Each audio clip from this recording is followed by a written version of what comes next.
Hi, this is Bob Costas, and you're listening to the ML Sports Platter. The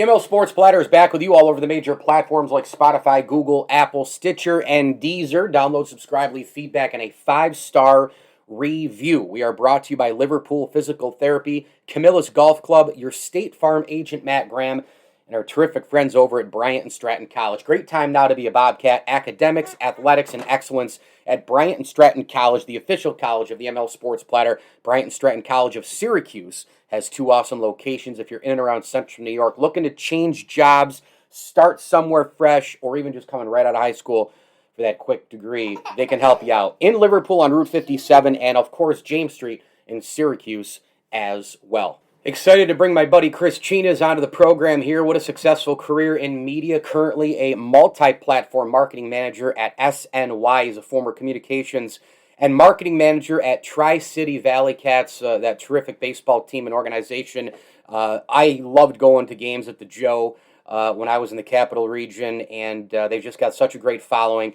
And we're going to talk a little baseball. We're going to talk a little bit about his career and get into whatever else we can here with my friend Chris Chenes. Chris, welcome in, buddy. It's really great to have you aboard here. Thanks for thinking of me, Mike. Appreciate it. No doubt about it.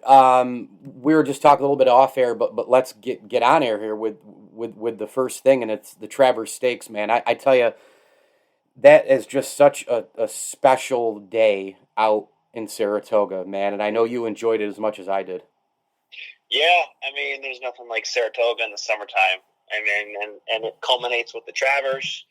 And what a great day it always is. Usually, whether it's even if the weather's not great, it's always just a good day to be there with the atmosphere, and you get to see some great horses and essential quality. Obviously, this year was a tremendous performance to watch. And I remember being there when Keen Ice upset American Pharoah. I was there for that too. Yep.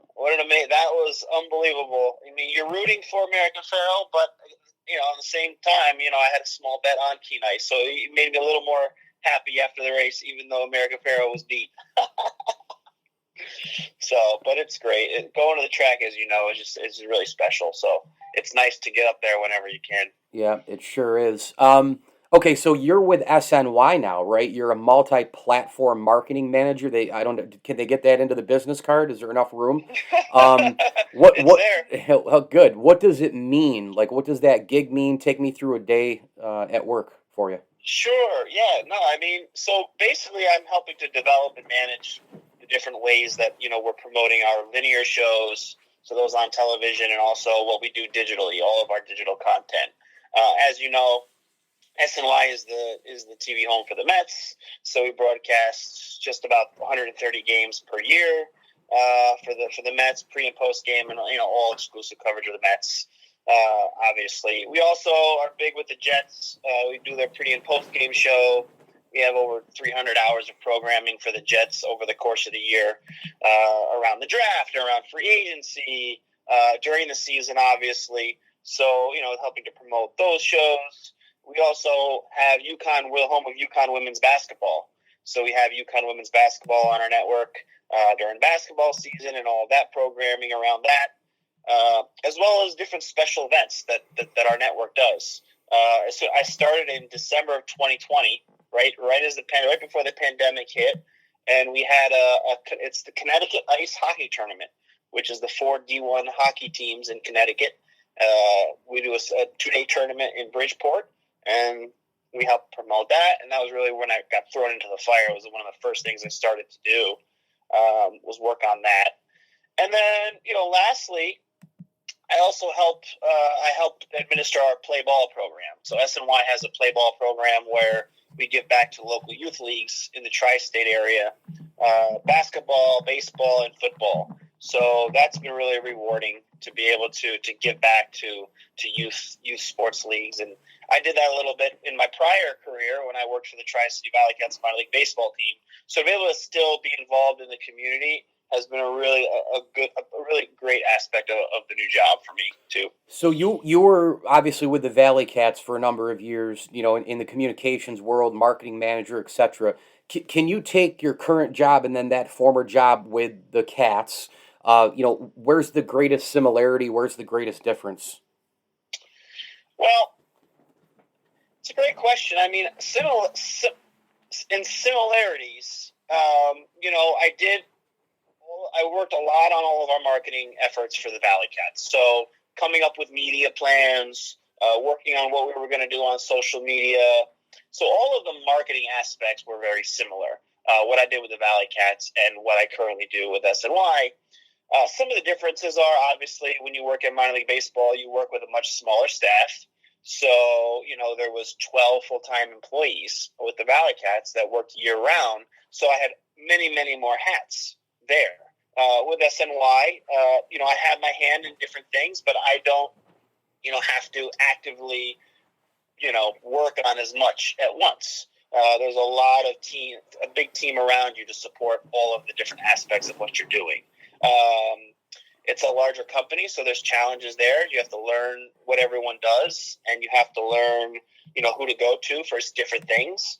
There's obviously the big production aspect of it, everything on air, producers, directors, content managers. So there's a lot of different nuances to working for a large, a regional sports network than there was to working with the Valley Cats. But overall, it was a great transition.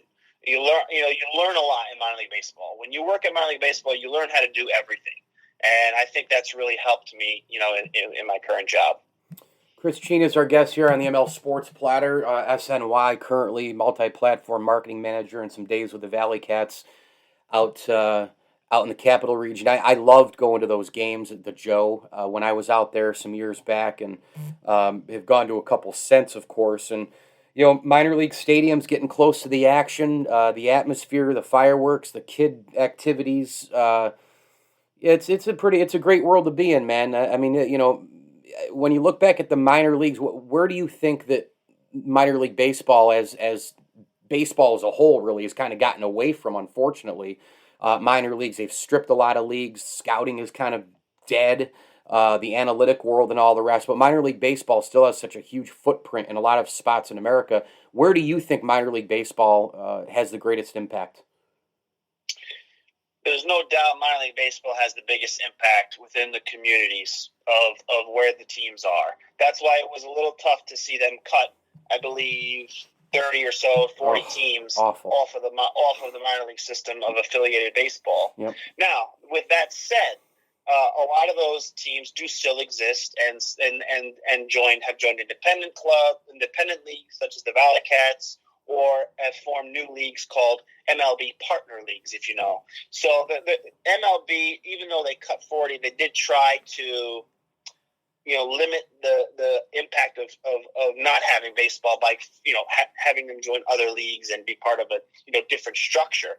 But with that said, the minor league baseball and any type of baseball in a local community, that's what it's all about. It's jobs, it's their economic engines, it's an affordable and fun night out for local families and for things to do. It's not everyone can go to a big league ballpark and spend that type of money to go to a big league ballpark.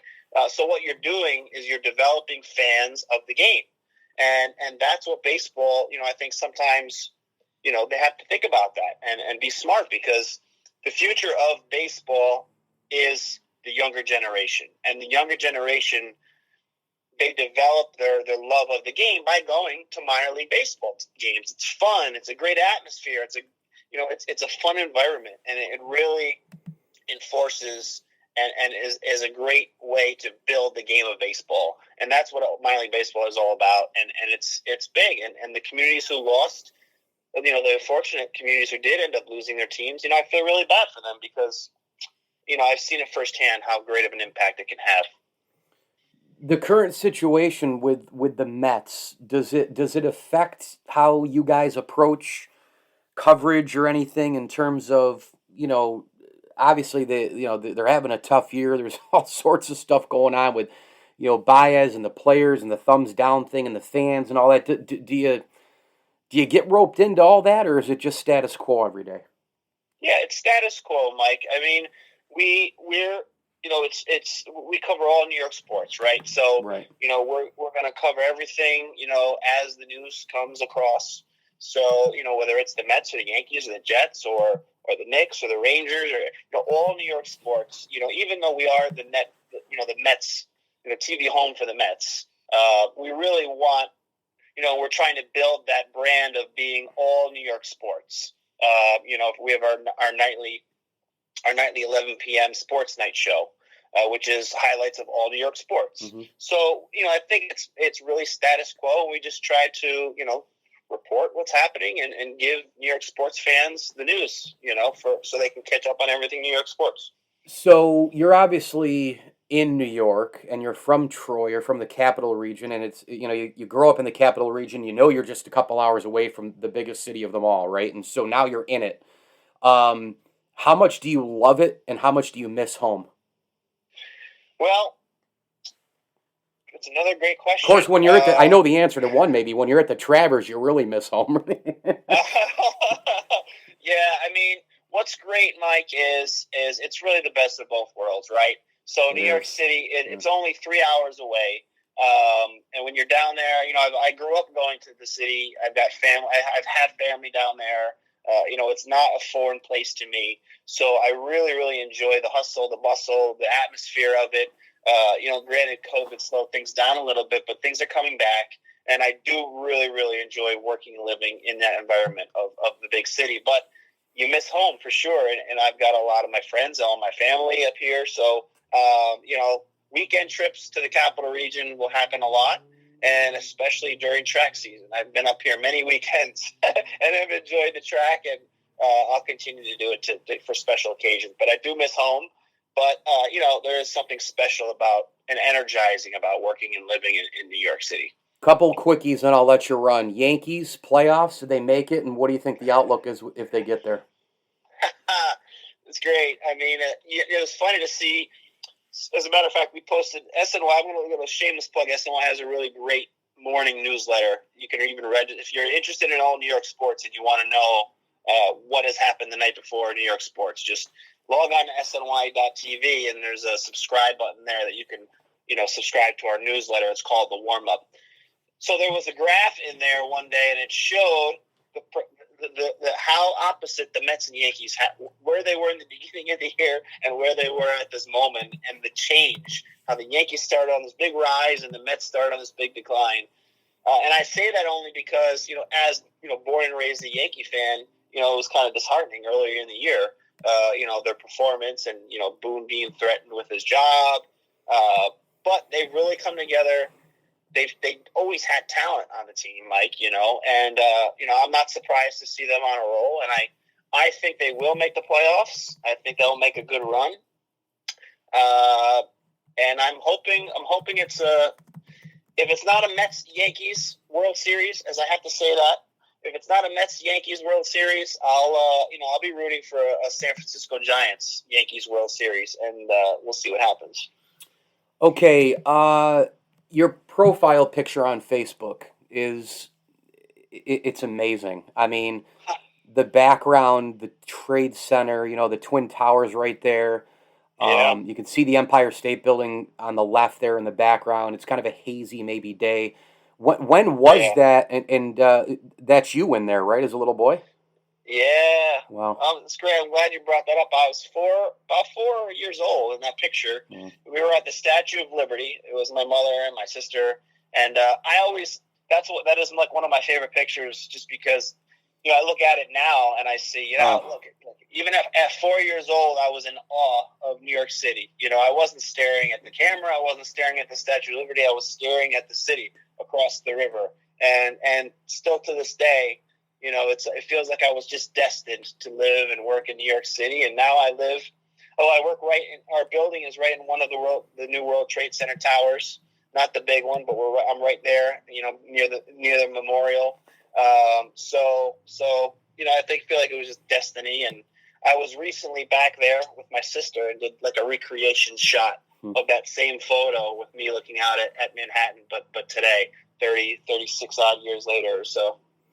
It's wild, man. Those pictures, you still get emotional about 9/11. I mean, it's never gonna leave us. It's just No, not.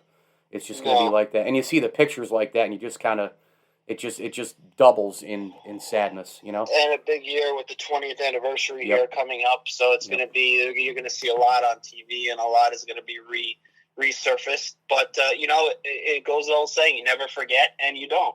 It's something you'll never forget where you were or what happened on that day. So yeah, that's a special picture. I'm glad. Thanks for bringing that up, Mike. No doubt about it. Well, he spent 10 years as a communications and marketing professional in minor league baseball for the Tri-City Valley Cats in the New York Penn League at the time, of course, now doing great work. Multi-platform marketing manager for SNY in New York City. Chris Chenes is also a good friend of mine.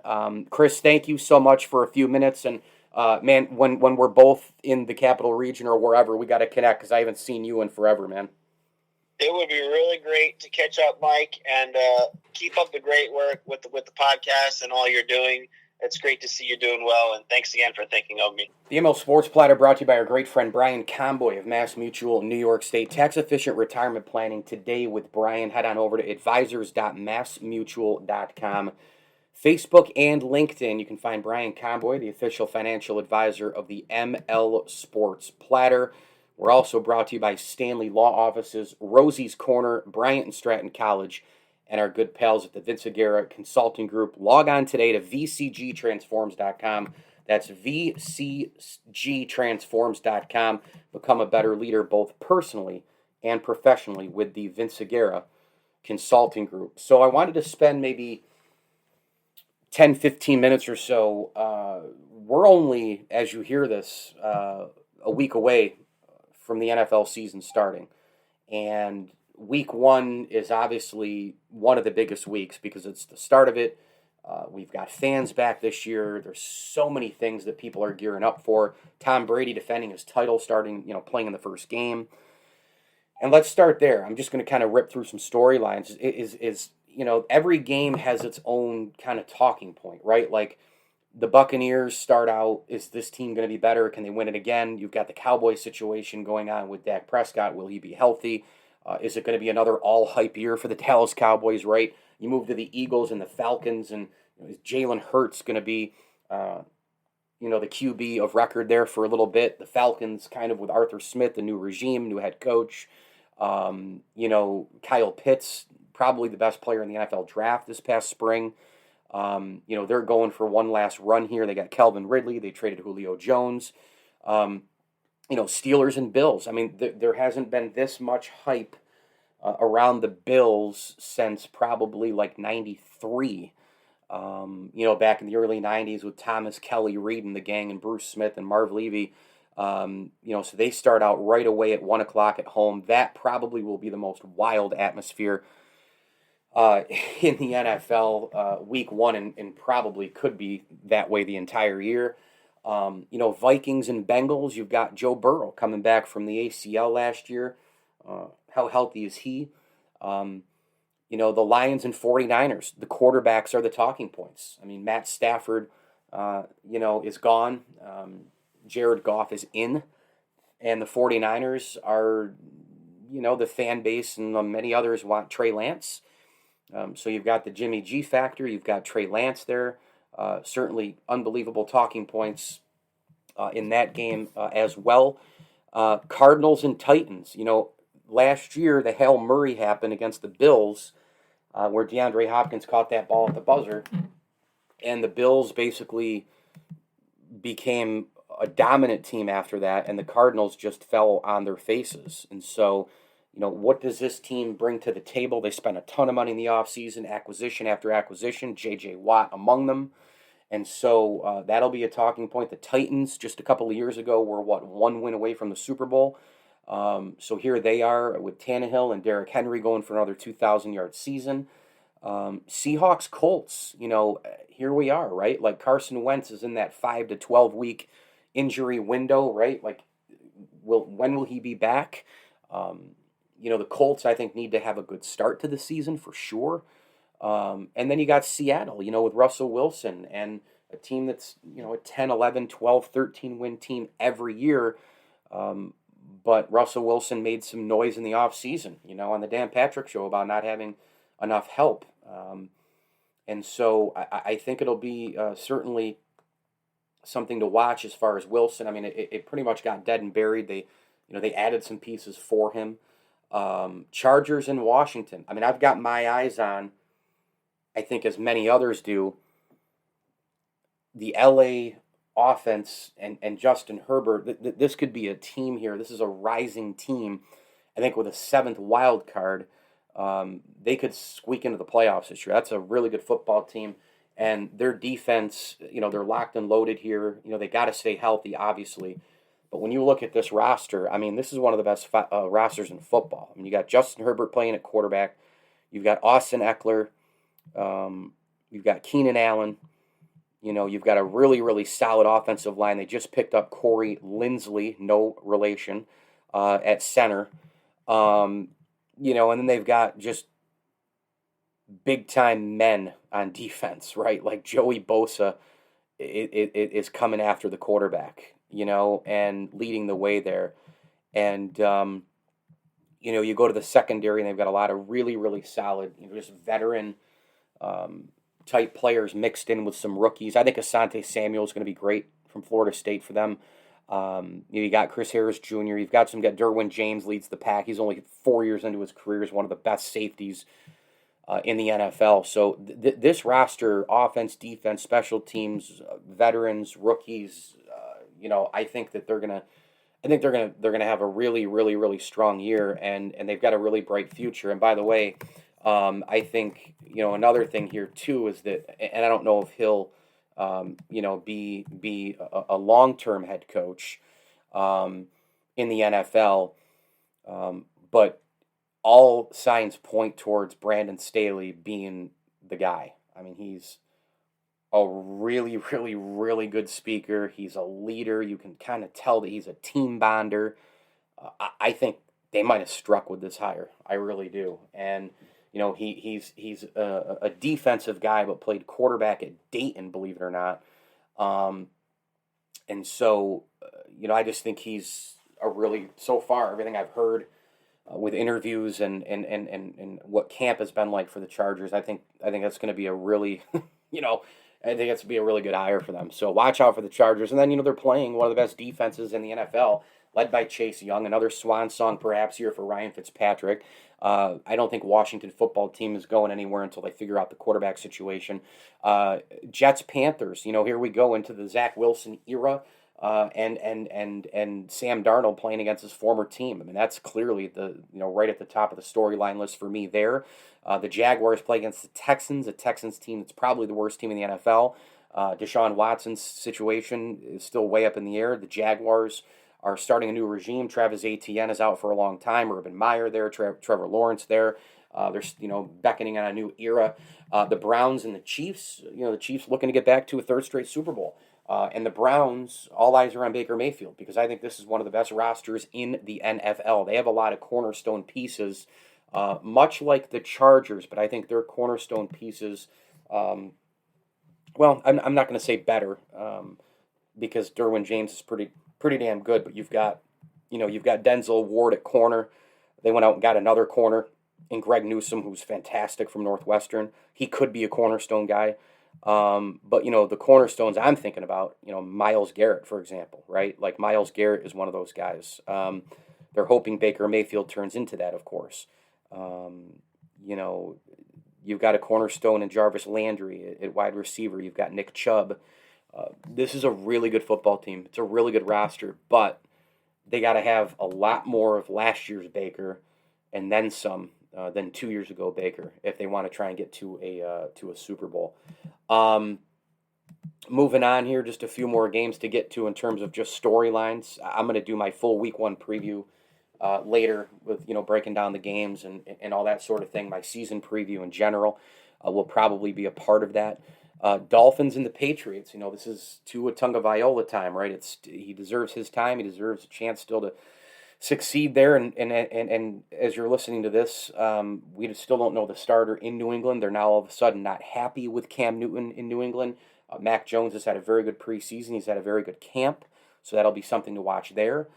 Aaron Rodgers is staying put in Green Bay. We don't know if he'll stay after this year, but certainly will be vying for another championship. The Saints have named Jameis Winston the starter. It's the post-Drew Brees era there, and Michael Thomas is, of course, out for quite a while. Broncos and Giants, Teddy Bridgewater starting for Denver. I think that'll be just about a 500 or under 500 team. Giants rocking and rolling with Saquon Barkley back, and we'll see if Daniel Jones is the guy long term. The Bears and the Rams, is Justin Fields the quarterback, or is it going to be Andy Dalton up against that crazy aggressive defense led by Aaron Donald? And of course, the Rams start the Matt Stafford era, and SoFi Stadium starts things off in California finally with fans, right? Like, goodness, that's going to be one of the stadiums, including Vegas, that, not having fans last year really hurt. Chargers start the year in Washington, so they'll eventually get to SoFi as well. And then Monday Night Football is the Raiders with, the typical John Gruden drama. Can they take the next step against the Ravens, a team that I think will be there all year? I think that's maybe an 11, 12-win football team. I think they're going to be a contender to go to the Super Bowl. So those are just some of the Week 1 storylines from my seat. Should be a fun year, obviously. This is the ML Sports Platter. It's all brought to you by our great friends at Rosie's Corner. Pizza, wings, pasta, hot and cold subs, and more. Rosie's Corner. Make sure you head on in every single week if you're in and around Central New York for their Fish Friday as well. Mac and cheese available both Thursdays and Fridays. And a big tip of the cap thank you as well to Camilla's Golf Club, Heather Saxton of Hunt Real Estate, and our terrific friends at Sit Means Sit Dog Training. Man, do they do a great job or what? Dave and his team, it's Syracuse's best dog training. Go check out the website. It's sitmeansit.com. They've got training, they have videos, testimonials, free consultations are available right now with Sit Means Sit. Give them a ring, 315-437-3647. That's 315-437-3647. Sit Means Sit Dog Training of Syracuse, the best dog training in Central New York. Sitmeansit.com. And check them out there. You can hit me on Twitter at Mike L Sports and be on the lookout for my ML Sports takes as well. 1-minute hot takes all over the social platforms like Facebook, Twitter, YouTube, IGTV, Instagram, and of course, anywhere you get your podcast, you can download this thing. Leave those 5-star reviews and the feedback. It means an awful lot as well. As I always tell you, enjoy the games.